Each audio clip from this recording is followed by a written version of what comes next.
called this a female Moai because the breasts are rounded. But it still has the same form as all the male statues with the hands down here and the hammy.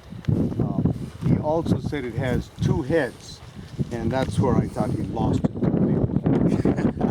But I understand what he's looking at. He's looking at the triple angles on the stone at the top and thinking, well, that must be the weight of the head off at two angles, and that it broke down sideways here.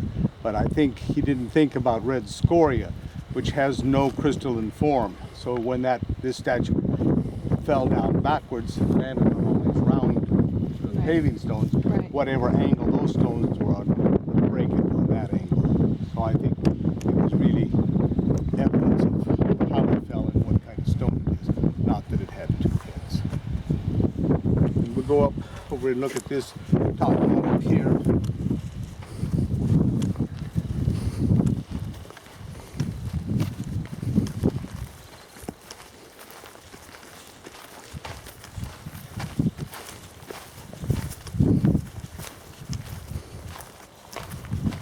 This was one that his wife fell down, rolled out. And after it was here, people did things to it. You can see carving on here. You really need the sun to shine on it.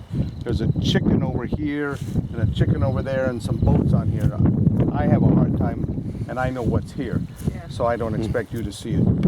But they did dig out the top here. This top normally has an indentation of about this much, 2 inches, 1 to 2 inches, which matched the top of the head up above. And that's all that they had to hold, to orient them together. And they were on there really by balance. This excavation here was so that they could catch more water. A water catch like this is called a tejeta, and this would have had to have been lined with some sort of organic material because red scoria is very porous and the water goes right through. Even in a heavy rainstorm, the water lasts here 5 to 10 minutes is all. But another reason to come see this one is because up there in that forest, there's a very large stone, basalt like that one over there, that they carved. If you can imagine this as a mouth, the chin came down to here, and the head goes on up around here. And the eyes and all the lines in the face are made in such a way so the water is caught off the face, runs down, and drops into the mouth. And that mouth then, I think, held spiritual water that Maki Maki, the creator god. So it would be sacred water that was held here.